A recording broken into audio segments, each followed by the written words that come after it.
Bonjour Guillaume. Bonjour Hélène. Alors je suis très contente de te recevoir dans le podcast dans Où est le beau. On va parler de champignons, de mycélium. On en avait déjà parlé un petit peu il y a 2 ans, peut-être 2 ans et demi maintenant. C'était l'épisode 125, mais on l'avait vraiment dédié sur le matériau qui était possible de faire avec du mycélium. Là, on va vraiment aller beaucoup plus loin.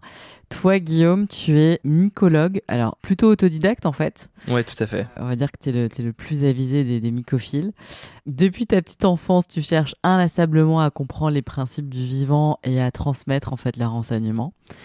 Les champignons sont fondamentaux pour générer la beauté du monde tel qu'on la connaît aujourd'hui. Et ils le font avec une telle grâce qu'on en est souvent inconscient en fait de prime abord, mais c'est quand même absolument fantastique. Et donc on va parler de tout ça avec toi aujourd'hui. Tu es vulgarisateur scientifique spécialisé dans tout ce qui est biologie cellulaire, végétale, moléculaire, enfin bon, tout un tas de choses jusqu'à l'aromathérapie et la mycologie évidemment. On te connaît sur Instagram avec ton compte Zeno Nature, donc zeno.nature, et ta société Zeno aussi, qui par la marque Provivant, c'est ça? Ouais, on est en train de créer une marque qui s'appelle Provivant. Voilà, tu nous en parleras tout à l'heure. Avec plaisir. Donc c'est complet, tu es passionné par ça depuis très longtemps, tu fais référence sur le sujet, tout le monde te connaît autour de ça, tu as plein de choses à nous apprendre. Nous, on a, voilà, comme je te dis, sur le côté un peu matière, déjà exploré, on a un peu commencé à gratter, mais tu vois, on n'a pas vraiment connu grand-chose.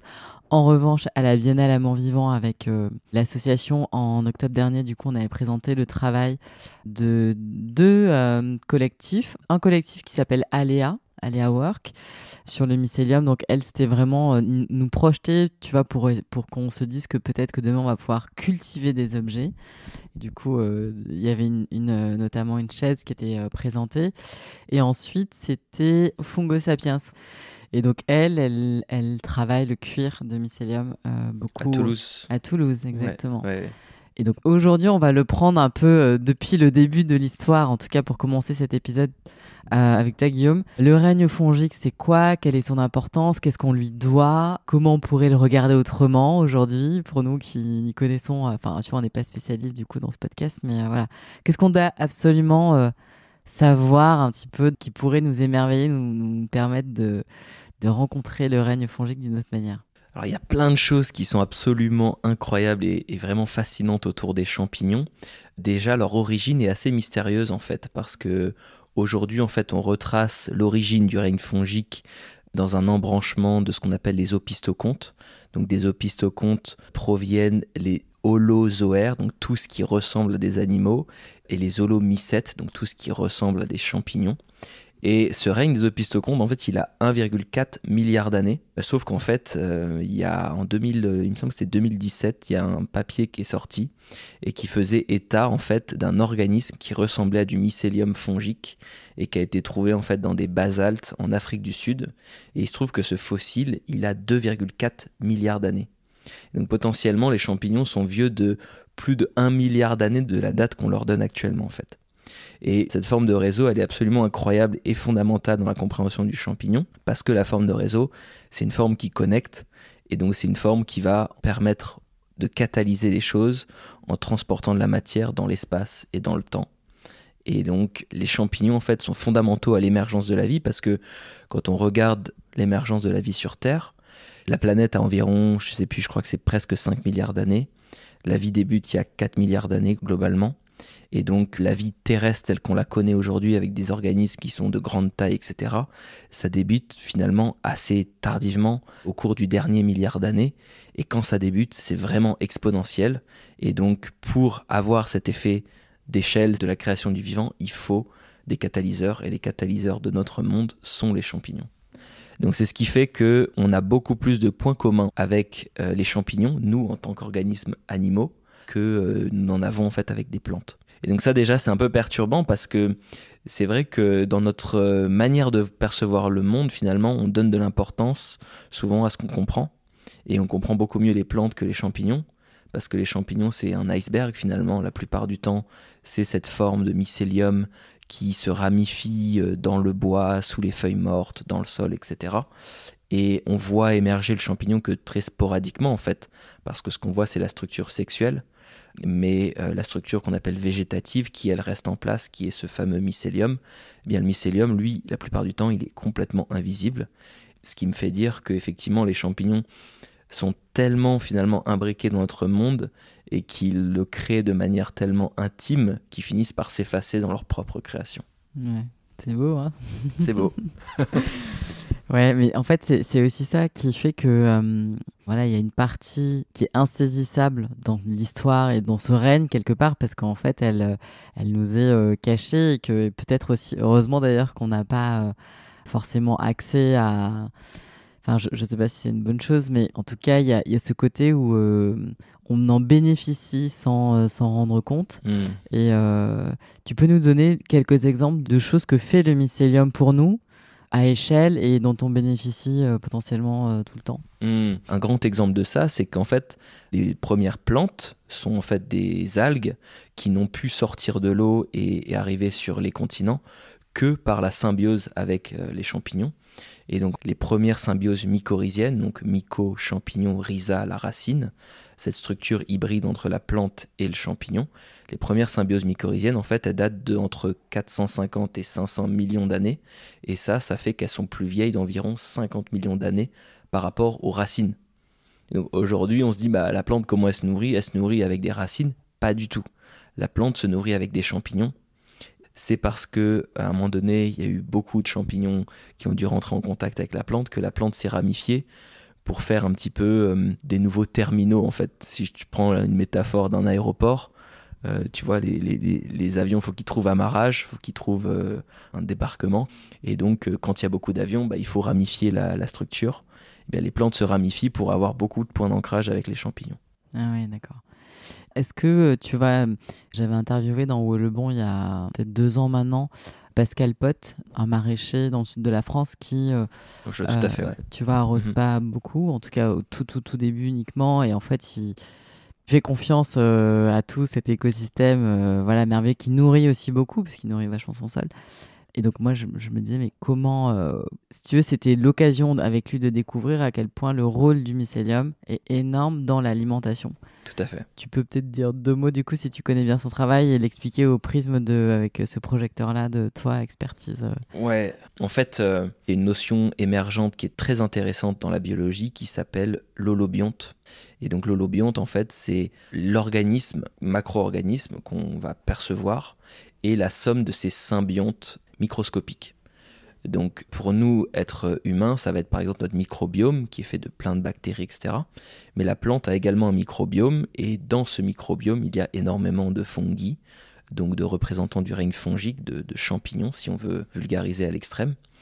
Et ce qui est probable pour moi, c'est que au-delà effectivement de l'expression de l'épigénétique à l'intérieur de la plante, il est probable qu'il y ait aussi une sélection d'une affinité de ces plantes à faire une symbiose plus puissante avec des champignons qui soient plus adaptés à un environnement plus sec.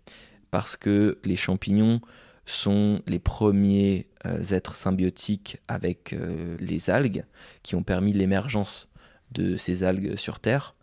Et un de leurs premiers rôles dans cet environnement, c'était justement d'apporter l'eau à la plante et les minéraux. Et donc du coup, le rôle du champignon, c'est justement ça, c'est de créer cette ramification qui va permettre d'aller puiser les minéraux, transmettre l'eau à la plante pour faire en sorte qu'elle soit déshydratée le moins souvent possible et ultimement qu'elle soit hydratée tout le temps, telles les plantes qu'on connaît aujourd'hui. Et donc la symbiose mycorhizienne, en fait, permet de donner à la plante son contenu en eau, en minéraux, etc. Et c'est ce qui va faire aussi la densité nutritionnelle des aliments. Et je discutais avec un monsieur qui s'appelle Hervé Coves, qui est ingénieur agronome, et qui m'expliquait quelque chose d'absolument fantastique. C'est une personne qui a fait une expérimentation sur des tomates, et l'expérimentation consistait en fait à arroser un pied de tomate par patient, et on récupérait l'urine d'un patient nommé, et on arrosait toujours le pied de tomate avec l'urine de la même personne.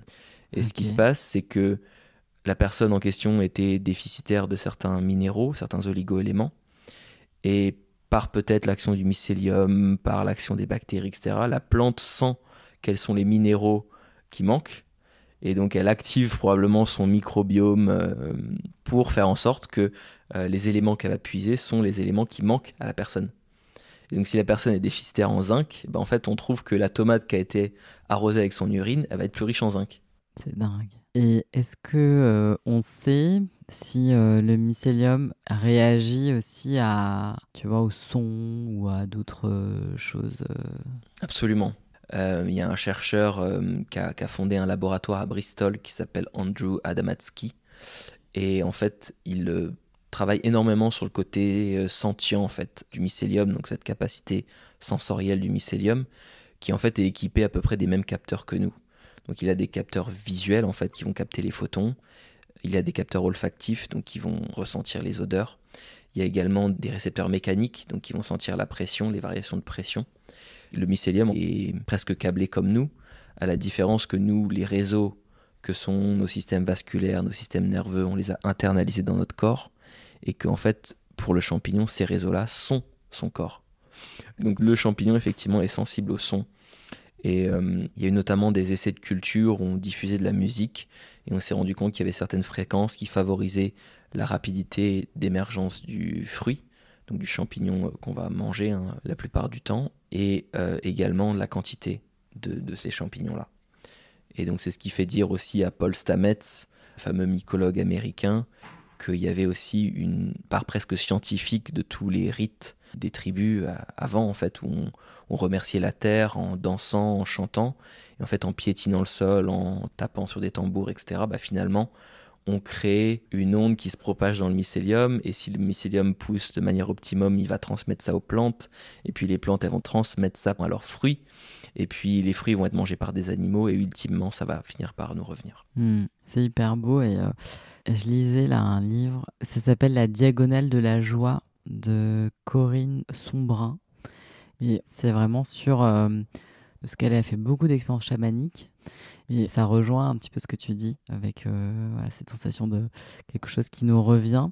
Et aussi d'autres dans le vivant, on voit, enfin je sais plus, il y avait une étude qui disait il n'y a pas très très longtemps que le cuicui des oiseaux, tu vois, c'était aussi pour booster enfin voilà, le son, en tout cas dans le vivant, c'est quelque chose qui fait partie de l'environnement. Ouais, c'est ça, c'est un vecteur de fertilité, on pourrait dire, ou en tout cas de santé. Et est-ce que on peut s'imaginer en fait à quoi ressemble un mycélium, c'est-à-dire combien de mètres, combien de kilomètres, enfin en fait j'imagine tout est différent, mais pour se le représenter vu que c'est invisible, parce que quand tu dis un mycélium, enfin en fait on se dit ça veut rien dire, enfin Ouais. comment on se le représente en fait? Il faut s'imaginer que le règne fongique, c'est un règne, et donc du coup, il y a potentiellement autant de différences entre un être humain et une grenouille qu'il peut y en avoir entre, je vais prendre un exemple, le cèpe de Bordeaux et la manite. Alors, bon, a priori, c'est un peu plus proche que l'exemple que je viens de donner côté règne animal, mais globalement, voilà. Donc, il y a différentes formes de mycélium, plus ou moins ramifiées. Et donc, le mycélium, ça peut être notamment, par exemple, le duvet blanc qu'on voit sur la croûte de camembert, qui est du mycélium, parce que ce sont des champignons qui fermentent le lait pour en faire du fromage. Mais la forme archétypale, j'ai envie de dire, c'est cette forme de réseau qui va donc se ramifier. Et ça va être sur des kilomètres? On estime que dans 1 gramme de sol, il y aurait jusqu'à 10 km de mycélium. Waouh. Et donc, il y a des estimations qui ont été faites. Attends, 10 kilomètres dans 1 gramme de sol? Oui, oui. C'est le mycélium de truffe, par exemple, la truffe noire, est 5 fois plus fin que nos cheveux. Et on est dans une telle imbrication en fait avec notre monde que c'est vertigineux. On est sur des échelles microscopiques, mais du coup, quand on remet à l'échelle macro tout ce qui se passe à l'échelle micro, Mais on c'est est sur dingue. des... Ouais, c'est vertigineux. Ouais. Et est-ce que aujourd'hui, à l'heure du réchauffement de tout ça, est-ce que cette ressource champignon, elle s'appauvrit? Enfin, comment elle évolue dans tout ça, elle? Ce qui est assez étonnant, c'est qu'en fait, c'est pas vraiment les champignons qui en pâtissent directement, j'ai envie de dire, parce que les champignons, ils vivent dans le sol et que le sol, c'est un tampon. Il me semble que c'est 60 cm sous le sol. La température ne varie que de quelques degrés entre l'hiver et l'été. Et du coup, l'impact qu'il va y avoir sur les champignons, ça va être plutôt celui de nos modes de vie, et notamment quand on fait tourner des chaudières ou des moteurs thermiques. Ce qui se passe, c'est qu'en fait, on crée des oxydes d'azote, donc monoxyde d'azote, ou on appelle ça les NOx en langage technique. Et en fait, ces NOx sont de l'azote disponible pour les plantes. Et le souci, c'est que la plante, en fait, elle paye le champignon avec une partie des sucres qu'elle fabrique avec sa photosynthèse, en l'échange du service du champignon qui est encore une fois de lui apporter de l'eau et des minéraux. Et dans ces minéraux, il y a justement l'azote. Donc si la plante peut se débrouiller toute seule pour l'azote, elle a moins d'intérêt à collaborer avec le champignon. Donc ça, c'est une partie de la problématique. L'autre partie de la problématique, c'est que quand on a par exemple des feux de forêt ou une destruction massive de la forêt, on détruit le partenaire végétal du champignon. Et donc forcément, les réseaux en pâtissent par derrière. Et on sait si du coup ils sont exterminés eux aussi ou c'est juste qu'ils se débrouillent mais ils sont plus fragiles C'est très difficile à quantifier en fait. Dans tout réseau, c'est pas linéaire du tout en fait. Et donc dans une forêt, si je détruis les plus vieux arbres où il y a le plus de connexion avec le mycélium, j'ai peut-être détruit que 3 arbres, mais ça peut être absolument dramatique. Et en comparaison, je peux aller détruire, je peux couper 10 arbres qui vont avoir moins d'impact que 3 arbres sur le réseau. Ouais.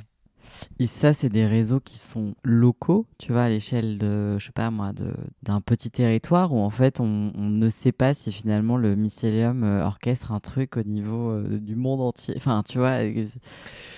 Ben ouais, c'est difficile de mettre. Parce qu'en fait, finalement, le problème, c'est que dans la démarche scientifique, on va chercher à quantifier en général 2 paramètres, l'un vis-à-vis de l'autre. Et donc, en fait, on va créer un cadre. Sauf que le cadre, par essence, il coupe la réalité. Et le souci, c'est que du coup, on sait plus finalement sur ce dont sont capables les champignons, plus que ce qu'ils font réellement. Parce qu'en fait, si on cassait ce cadre-là et qu'on essayait de comprendre vraiment l'écologie globale, on rentre plus dans des spéculations, dans des opinions, etc. Et pourquoi pas rêver et envisager qu'effectivement, ils sont une forme de conscience ou de système nerveux pour notre planète Terre. Et dans ces cas-là, oui, où est-ce que ça s'arrête ? J'ai pas de réponse. Bon, en tout cas, ce qu'on sait, c'est qu'ils nous influencent aussi et ils nous ont beaucoup aidés dans la médecine notamment. On l'oublie un petit peu, mais je crois qu'il y a beaucoup de molécules qui sont dérivées de... Donc déjà, on leur doit beaucoup à ce niveau-là. Bon, l'alimentation, ils nous régalent beaucoup aussi. Et d'ailleurs, donc là, on enregistre, on est au printemps. On a plutôt en tête le fait que c'est un ami d'automne, le champignon. Ouais. Alors que non, il y en a aussi en ce moment. Alors au printemps, c'est essentiellement la morille, c'est l'emblématique champignon de printemps, la morille. Mais on a aussi les mousserons, qui sont des champignons excellents comestibles de printemps. Et puis effectivement, après, il y a des champignons qu'on va retrouver presque toute l'année ou qui vont refaire une pousse printanière. Moi, j'aime beaucoup, par exemple, l'oreille de Judas, qui est le cousin européen du champignon noir qu'on trouve beaucoup dans les cuisines asiatiques. C'est un champignon que j'affectionne vraiment énormément. Qui est un peu, tu peux le décrire parce qu'il est drôle, assez drôle, je trouve. Bah, il ressemble justement à une oreille, en fait, avec une texture cartilagineuse.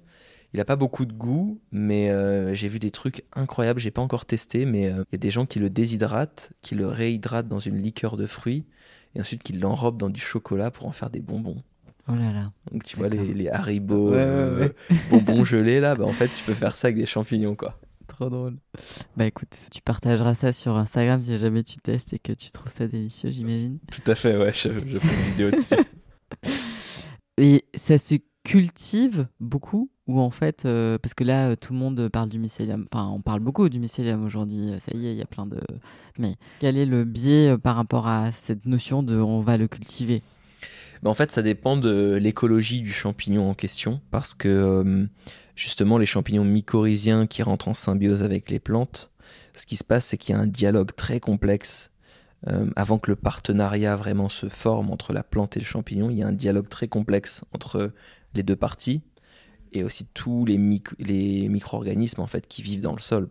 Et c'est un peu un récif, en fait. C'est-à-dire que il y a des zones du sol où, a priori, il n'y a pas tant de vie que ça. C'est un peu comme les profondeurs océaniques, où de temps en temps, il y a un banc de poissons, etc. Mais par contre, dans cette zone d'interface entre le sol, la racine, le champignon, etc., c'est foisonnant, en fait. Et donc, il y a des interactions très, très complexes qui se produisent, dont on n'est pas du tout au fait aujourd'hui. Et c'est la raison pour laquelle, en fait, hormis la truffe, qui est un champignon justement mycorhizien, on est incapable de faire la culture de 99% des champignons mycorhiziens. Donc le cèpe, la trompette des morts, la chanterelle, etc., tout ça, on ne sait pas le produire en culture, en fait. C'est obligatoirement récolté en sauvage. En revanche, ce qu'on maîtrise très bien aujourd'hui, c'est la culture des champignons saprophytes, qui en fait mangent la matière organique morte. Mhm. Et donc là, on va pouvoir inoculer par exemple de la sciure de bois, ça peut même être du coup du papier, tout un tas de choses comme ça qu'on va pouvoir inoculer avec du champignon. Et le champignon, effectivement, va coloniser ce milieu et former un fruit si on le laisse faire. Et puis si on veut en faire un matériau, bah, en fait, on va arrêter le processus en déshydratant le mycélium avant qu'il fasse son fruit. Et c'est là où on obtient tous les matériaux innovants autour du mycélium. Et là, cette déshydratation, elle n'a pas besoin de se faire avec des cuissons trop haute température. Comment on neutralise un peu, entre guillemets? Enfin, on le tue ou pas Oui, oui, d'ailleurs? Ouais, du coup, on le tue. le mycélium meurt parce que, Ok. comme bon nombre d'organismes, en fait, il nous faut un minimum d'eau pour vivre. Et donc, à partir du moment où le matériau descend en dessous de 50% d'humidité, en fait, il est figé, quoi. Ok. Donc, le processus de vie s'arrête. Donc, on n'a pas de fructification qui émerge, mais de l'autre côté, bah, on perd aussi certains aspects du mycélium, notamment le côté sensoriel. Et du coup, il change après, tu vois, en couleur. Enfin, une fois qu'il est stabilisé, qu'est-ce que tu vois des matériaux justement? Alors, ce qui est intéressant, c'est que ça conserve une propriété ignifuge, donc anti-flamme, Ah ce qui ouais. permet d'avoir un matériau en fait sans qu'on ait besoin de mettre d'additifs, retardateurs de flamme, etc. Parce que ça, c'est une propriété intrinsèque. C'est une propriété intrinsèque du mycélium, ouais. Ok. Et donc d'habitude, on utilise des substances avec du bore, c'est un atome, ça pollue. Parce que c'est un sujet. Enfin, là, je parle, du coup, j'ouvre une petite parenthèse par rapport. Je pense qu'on en a déjà pas mal parlé dans ce podcast, mais quand tu ouvres en fait, un lieu, mais que tu veux accueillir du public, etc., quand tu veux vendre du mobilier pour n'importe quoi qui est un usage où tu dois te faire assurer pour tout ça, toute cette réglementation de l'anti-feu est très problématique aujourd'hui pour justement trouver des alternatives à la pétrochimie. Parce que du coup, elle avait super bien réglé le problème. Ouais. Mais du coup, en fait, ce qu'on est en train de découvrir, c'est qu'elle nous intoxique à petit feu énormément aussi.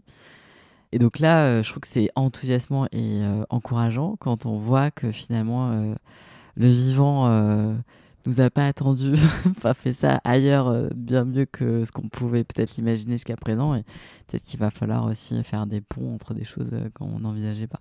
Ouais, tout à fait. Et puis après, d'un côté architectural, ce qu'il faut voir, c'est est-ce qu'on est vraiment obligé de passer par une fonction chimique? Est-ce qu'on peut pas passer par une fonction physique? Mm. Parce que si on designait les choses d'une certaine manière, peut-être que on pourrait remplacer une partie de propriétés qu'on donne chimiquement aujourd'hui aux matériaux par juste de la physique, quoi. Ouais. Et ça me fait penser, on était pour les rencarts du beau là, avec des architectes il y a quelques jours. Et en fait, on parlait de ça justement et de comment dans d'autres pays, eux, ils avaient plutôt l'usage d'asperger finalement. Et nous, comme en France, on a vraiment cette culture de... Parce que finalement, longtemps, c'est le clergé qui a géré beaucoup l'immobilier, etc. Et qu'il y avait des tas de tableaux, des tentures, etc. Et en fait, on ne pouvait pas asperger. Et donc, il fallait trouver d'autres alternatives. Et donc, c'est comme ça qu'est arrivé tout ce qu'aujourd'hui, on essaie de trouver d'autres façons que la chimie, en tout cas pas la chimie douce, mais la chimie pétrosourcée, pour se prémunir de ces enjeux liés au feu. Et donc peut-être qu'aujourd'hui, on pourrait se dire, bon, bah, il y a des endroits en fait qui nécessitent pas forcément d'être protégés au mur parce qu'on n'est pas dans un musée et que peut-être en fait catégoriser certaines dispositions. En tout cas, c'est ce que certains architectes, j'ai entendu, peut-être aimeraient voir advenir. Est-ce que le mycélium pourrait être aussi un substitut au plastique? Est-ce que tu as des exemples de choses un peu pertinentes que tu as vues, rencontrées? Ouais, ouais, tout à fait. On a alors notamment sur le polystyrène, parce que on a une texture, une densité qui est assez proche, et donc on commence à faire des matériaux d'emballage avec le mycélium. Une des problématiques aujourd'hui du secteur, de ce que j'en sais, c'est que on a une scalabilité qui est beaucoup moins bonne, et on a un temps de production qui est un peu plus élevé, ce qui fait qu'en fait on a du mal à faire redescendre le prix du packaging en mycélium par rapport à son alternative polystyrène. Mais faut espérer que ça s'améliore avec de nouvelles techniques. Et en attendant, je pense qu'il y a plein d'industries, le luxe, etc., qui peuvent se permettre de mettre un peu plus cher dans un packaging, qui font déjà la démarche d'adopter du packaging en mycélium. Et je pense qu'il y a beaucoup de choses aussi à chercher là-dedans parce que c'est pareil, est-ce qu'on veut un packaging jetable finalement ou est-ce qu'on veut quelque chose de réutilisable qui puisse être détourné? Il y a un grand principe en fait dans la biologie qui s'appelle l'exaptation. C'est quand une molécule ou une structure en fait a été produite dans un certain but et qu'au final ce but initial est détourné pour un autre usage. Et voilà, on pourrait s'inspirer de cette exaptation du vivant et se dire bah on fait des matériaux d'emballage, ok, mais après est-ce qu'on pourrait pas en faire je sais pas moi, un nichoir pour chauve-souris, pour oiseaux, un pot pour les plantes, etc. Et regarder en fait la vie de ce matériau non pas comme juste un tunnel, mais un cycle. Ouais, carrément. Et ça, c'est évidemment ce qu'on essaye de partager ici, tu vois, dans le podcast, de se dire que c'est possible aussi d'avoir des comportements qui changent, des envies qui changent, si notre regard et notre rapport émotionnel avec ces objets évoluent aussi. Qu'on a envie en fait de les garder et pas ou de les réutiliser ou de bricoler avec pour justement les détourner autrement, enfin voilà, en faire d'autres choses, développer aussi notre côté créatif qui parfois a été bridé par l'éducation etc. Et ça m'amène à une autre de tes passions qui est le Japon, parce qu'ils ont un rapport aux objets, à l'art de vivre qui est absolument incroyable. Qu'est-ce qui t'a amené, toi, à partir vivre quelque temps au Japon et à y cultiver, en fait, cette curiosité insatiable pour le beau aussi? Je crois que tu le partages aussi. Effectivement, alors je suis parti au Japon avec cette attirance pour le pays et je ne savais pas mettre de mots dessus, en fait. Donc je pense que c'est ça, premièrement, qui a motivé mon voyage. C'est vraiment partir à la rencontre de cette chose que mon corps savait peut-être, mais que ma tête ne comprenait pas en fait. Et donc je suis allé au Japon et ce qui m'intéressait c'était vraiment finalement la culture shintoïste. Donc la culture shintoïste qui est une culture animiste et qui voit effectivement des divinités dans énormément de choses de notre quotidien. En fait au Japon on disait qu'il y avait Yao Yorozu no Kami, ça veut dire il y avait 8 millions de divinités. Et c'était une époque où le Japon c'est pas un pays qui est facile à vivre, on va dire, hein, parce que y a beaucoup de montagnes, donc c'est difficile à parcourir. Il y a une nature qui est très dense, etc. Il y a plein de choses un peu mystérieuses au Japon. Et du coup, en fait, je pense que ça a favorisé l'émergence de l'humilité pour les Japonais, le fait de se dire, ok, je vis en permanence entouré de dieux, les dieux sont plus nombreux que moi, donc en fait, je dois accueillir beaucoup de choses comme ça.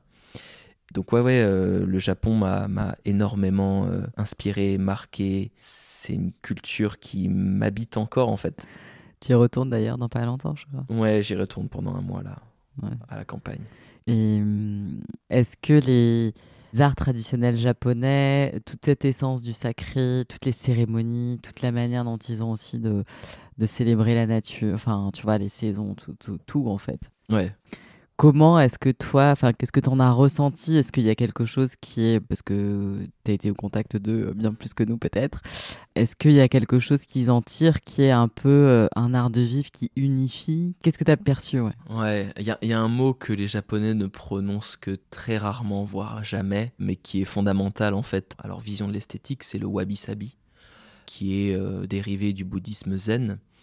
Et en fait, c'est cette notion que, au final, c'est de trouver en fait la perfection dans l'imperfection, de se contenter en fait de l'évanescence des choses parce qu'on est dans un monde de matière qui évolue en permanence et donc qui est voué à la transformation. Donc on peut pas s'accrocher à la perfection. C'est un principe figé en fait finalement la perfection. Et donc en fait il faut se contenter de la beauté de notre monde tel qu'il est dans son évolution permanente. Et pour moi en fait il y a aussi dans la spiritualité japonaise 3 notions qui sont hyper importantes et qui pour moi imprègnent tous les arts traditionnels nippons, donc la calligraphie, l'art du thé, les arts martiaux, etc. Ces 3 notions, c'est le beau, le vrai et le meilleur, on va dire. Donc voilà. Et comment, parce qu'en fait, donc ce podcast s'appelle Où est le beau, on se questionne beaucoup, tu vois, nous, là-dessus, et aussi sur, quelque part, comment on peut être davantage autonome sur notre perception du beau, comment on peut se réapproprier, en fait, le beau dans nos vies. Ouais. Est-ce que toi, avec ce que tu as vécu, t'en es arrivé quelque part, tu vois, sur le beau ou Pour moi, en fait, le beau, c'est une orientation pour l'homme, en fait. C'est vraiment quelque chose qui attire le regard. C'est une espèce de... Pour moi, il y a quelque chose en fait d'intrinsèque à quelque chose de beau, en fait. Il y a quelque chose qui unifie et qui attire. Alors, il y a plusieurs visions, en fait. Soit les gens considèrent qu'une chose est belle et on l'aperçoit comme belle parce qu'elle est belle. Soit, en fait, il y a un filtre culturel qui fait qu'on considère qu'une chose est belle, mais parce que grâce au filtre de notre culture, je pense qu'il y a un peu des deux. Mais moi, ce qui m'intéresse, c'est vraiment ce beau intrinsèque aux choses et qui oriente finalement l'individu parce qu'en fait, si on revient à des fondements plus biologiques, on a un circuit de la dopamine. Et la dopamine, on entend souvent dire que c'est l'hormone de la récompense, le neurotransmetteur de la récompense. Et en fait, ce qu'on se rend compte, c'est que c'est pas le neurotransmetteur de la récompense, c'est le neurotransmetteur de la quête de la récompense. Et c'est extrêmement puissant parce que quand on se projette dans quelque chose, on crée un espèce de chemin qui est un peu qui est pavé de cailloux de dopamine. Et à chaque fois qu'on a un petit kick de dopamine, en fait, ça nous conforte sur la poursuite de ce chemin. Et donc percevoir le beau, c'est orienter l'humain. Et comme tout animal, comme on est mobile, on a besoin d'une orientation, on a besoin d'un but. Et justement, pour moi, c'est ça, en fait, cette notion de meilleur, vrai et beau dans les arts traditionnels nippons qui participe en fait à orienter l'humain vers quelque chose de sacré au final. Pour moi, c'est assez indissociable en fait la notion de beau et la notion de sacré. Ouais, mais là, parfois, on a l'impression que on a enlevé le sacré, qu'on en a fait un produit, tu vois, du beau. Absolument. Je pense qu'il y a dans une société qui, d'une certaine manière, travestit les choses pour un gain financier. Et pour moi, en plus, c'est même pas le bon calcul à faire parce qu'en fait, le calcul financier, il serait plutôt en faveur du beau, en faveur du long terme, qu'en faveur du court terme, de la manière dont on gère nos sociétés actuelles. Et quelque chose qui, pour moi, est très marquant, c'est par exemple tout le patrimoine culturel de beauté qu'on a en Europe et qui génère inlassablement, sans discontinuer, un flux de personnes, d'attention, qui viennent pour moi, en fait, remplir leur âme d'un peu de beauté et de choses qui manquent dans certaines autres parties du monde où la culture est peut-être moins développée ou a été détruite par des guerres ou ce genre de choses, quoi. Voilà. Mais c'est vraiment ces sujets de... Enfin, c'est tellement complexe. En même temps, ça me passionne vraiment parce que on a un moment aujourd'hui aussi où on peut choisir, en fait, tu vois, qu'est-ce qu'on veut nourrir comme forme de beau. Est-ce qu'on veut nourrir un beau qui relie, qui unifie, qui est pérenne? Enfin, en fait, pour moi, le pire, c'est la perversion du beau.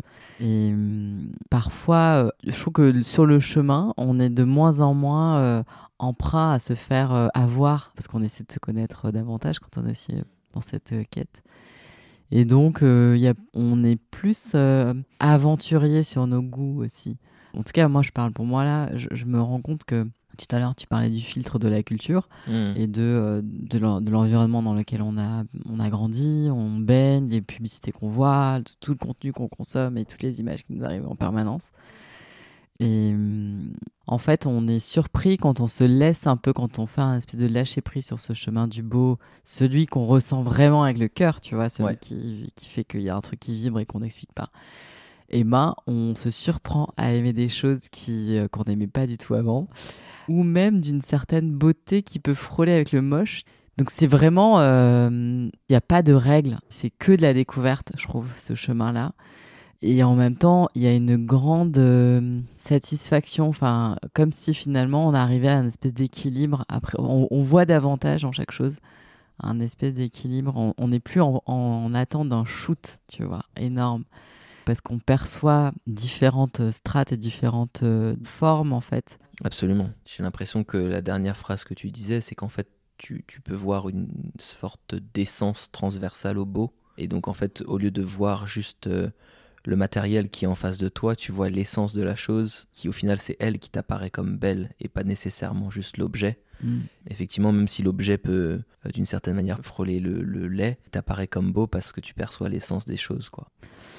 Est-ce que pour toi, les champignons sont des artistes ? Pour moi, les champignons sont complètement des artistes.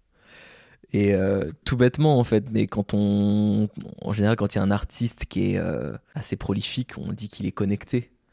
Mais quoi de mieux que le mycélium, cette forme de réseau pour être connecté en fait. Le champignon reçoit énormément d'informations du milieu parce que il habite son milieu.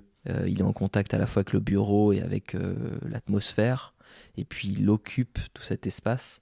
Il est sensible, il reçoit des informations de tout cet espace, et pour moi c'est, encore une fois, alors là c'est pas du tout scientifique, hein, c'est vraiment une intuition, peut-être même un peu de wishful thinking, hein, un peu de volonté que le champignon soit à l'image de ce qu'on aimerait se représenter de lui, mais pour moi ça me paraîtrait complètement bizarre finalement. Ce qui me paraîtrait aujourd'hui bizarre, ça serait qu'il ne soit pas créatif en fait. Ouais. Et est-ce que tu crois que le champignon est aussi une métaphore de la transformation du monde? Enfin, tu vois, maintenant qu'on a exploré le beau, tout ça, est-ce que en termes d'organisation aussi? Complètement, parce qu'en fait, dans son rôle d'interface, le champignon, c'est un pont entre la vie et la mort, ou entre les deux phases de la vie, parce que finalement, vie et mort, c'est la même chose, qu'on pourrait dire la génération et la dégénération. Et donc, il y a des champignons qui, justement, dégradent la matière. Il y a des champignons qui créent la matière au travers la symbiose mycorhizienne, etc. Et du coup, quand on a des cataclysmes sur Terre, par exemple, il y a 70 millions d'années, avec les météorites, la disparition des dinosaures, etc., qui est-ce qui est appelé sur les lieux pour débarrasser la scène de crime, on va dire, c'est les champignons. Et donc, ils bénéficient d'un coup d'une ressource comme ça pour se relancer. Et on sait par exemple que les mammifères ou les animaux à sang chaud plus généralement, en fait, sont beaucoup moins susceptibles aux infections fongiques. Et c'est probablement ça qui a fait qu'aujourd'hui, sont les mammifères qui règnent sur Terre et non plus les reptiles, comme avant la catastrophe. Ah ouais. Et je lisais aussi, j'écoutais, je sais plus, tu disais dans une interview que le champignon dans sa forme de mycélium fait voyager au travers du temps et de l'espace.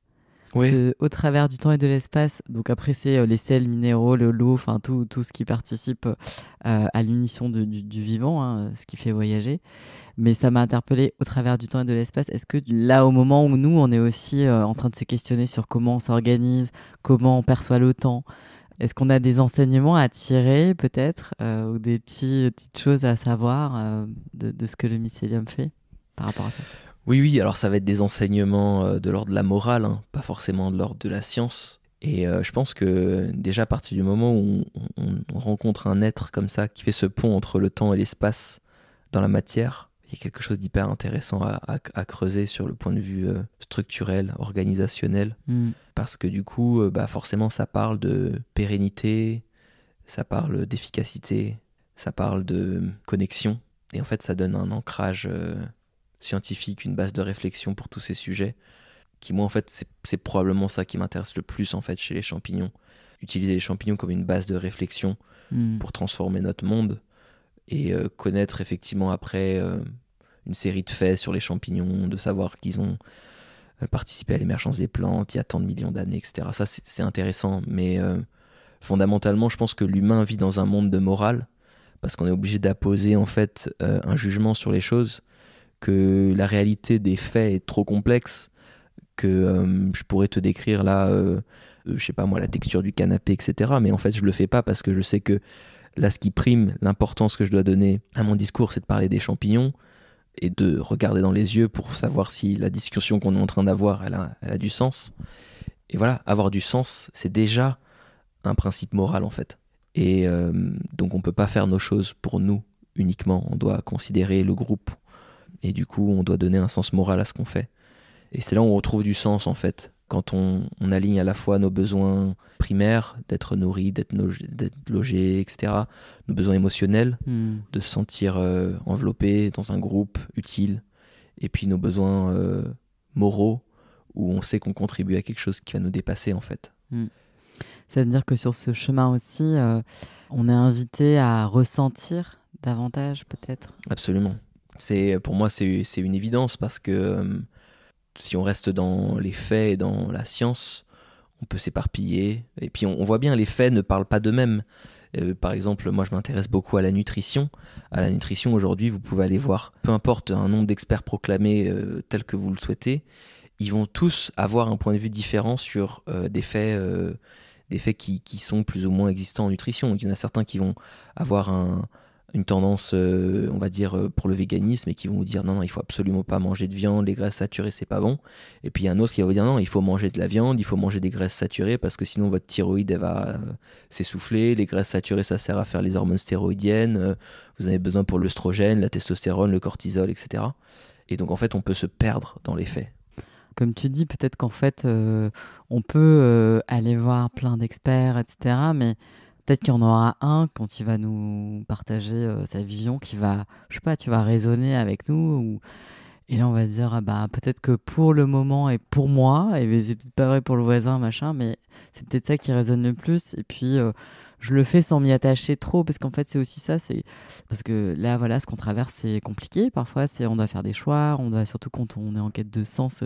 Et du coup, c'est s'autoriser aussi à faire des choses, pas pour, en se disant, c'est la règle pour toujours, quoi. Mais Absolument. de recantonner en disant, pour l'instant, on fait ça. Et puis, la technique des petits pas, quoi.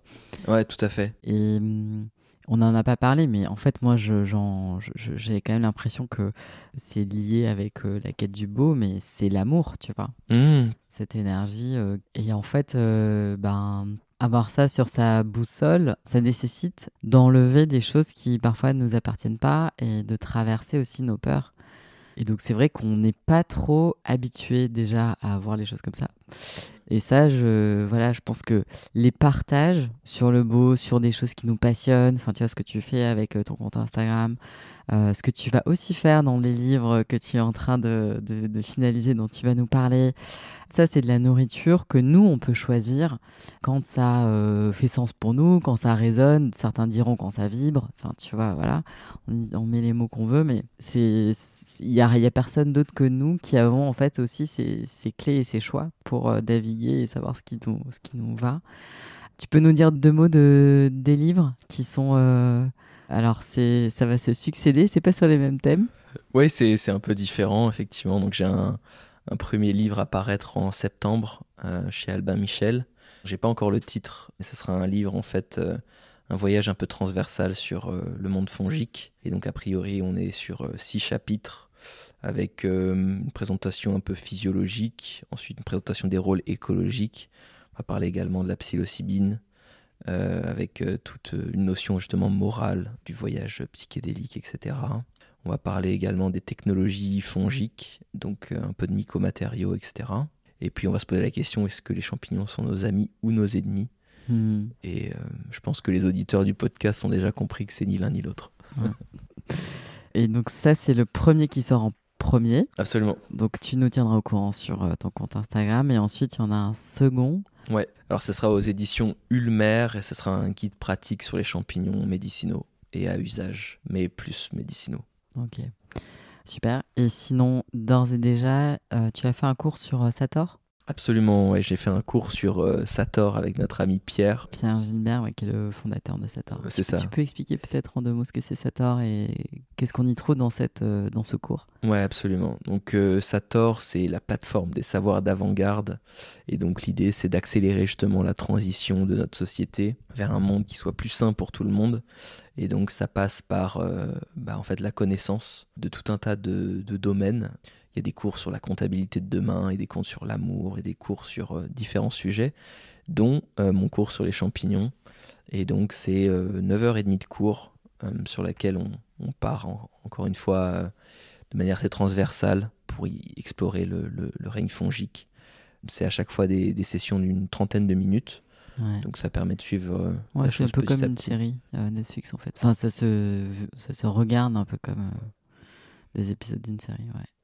Et est-ce que, parce que tu parlais parfois d'éco-mimétisme, bon, ça arrive à la fin, mais peut-être qu'on peut quand même dire 2 mots parce que ça m'avait interpellé, tu vois, en disant comment il arrive à cette notion-là d'éco-mimétisme. Tu peux juste nous dire ce que tu entends par là? Ouais, alors ce que j'entends par là, c'est que oikos, c'est la racine fondamentale, donc c'est la maison habitée, hein, donc c'est notre belle planète. Et c'est la racine de économie, écologie, écosystème, etc. Et l'écomimétisme, c'est justement utiliser l'harmonie en fait qui existe dans les écosystèmes et de trouver, d'en tirer des principes qui soient applicables à nos sociétés et qui peuvent permettre en fait, sans rentrer justement dans de l'ingénierie et dans une transformation des techniques, mais juste simplement En harmonie. en harmonie, ouais, en reconcevant les choses de manière plus fondamentale, plus architecturale aussi. Hein. Mm. Et donc, vous aurez compris si vous voulez en savoir plus. Et j'imagine, il y a un seul cours pour l'instant que j'ai fait sur cette heure, c'est celui sur l'amour, qui était complètement génial. Donc, voilà, ça me donne envie, évidemment, de faire le tien. Et peut-être que vous aussi, qui nous écoutez, ça vous donnera envie d'aller au moins regarder et puis peut-être vous laisser tenter. Merci beaucoup, Guillaume. Est-ce qu'il y a quelque chose que tu aimerais partager en plus ou qu'on n'a pas dit ou... Tu partageras les choses sur Provivant, sur ton compte Instagram aussi qui va arriver bientôt, toutes les actualités. Je crois que vous êtes Ouais, à absolument. fond. On va partager ça sur Instagram dès que c'est sorti. Et qu'est-ce qu'on va trouver sur cette plateforme? Bah, Provivant, en fait, le nom, c'est quand on parle de probiotiques, en fait, on parle de Provivant, on parle de choses qui sont pour la vie.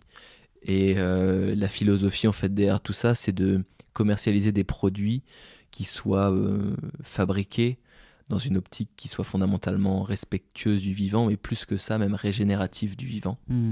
Et donc l'idée, c'est de venir accompagner souvent des techniques agricoles, parce qu'il y a beaucoup de gens en fait dans l'agricole qui ont déjà des solutions concrètes qui permettraient de répondre à notre crise actuelle.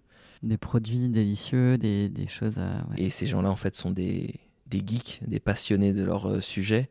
Mais ce qui manque souvent, c'est les canaux de distribution. Et donc, voilà, on a essayé de créer une marque avec une dimension aussi esthétique, avec une touche japonisante. Très joli. Et on a fait un travail transversal pour proposer quelque chose de, je pense, tout à fait unique. Ouais, et puis tu vas vous raconter l'histoire en fait, à travers aussi tout le travail que vous allez faire sur Provivant. Donc vous êtes allé chercher les meilleurs dans leur domaine qui était un peu peut-être qui touchait un écosystème local, mais vous allez essayer de mettre la lumière sur eux d'une autre manière et sur leur savoir-faire aussi. Donc c'est super. Ça. On débute avec des compléments alimentaires de champignons. Ah bah voilà, bah super. Merci beaucoup Guillaume. Avec grand plaisir, merci Hélène.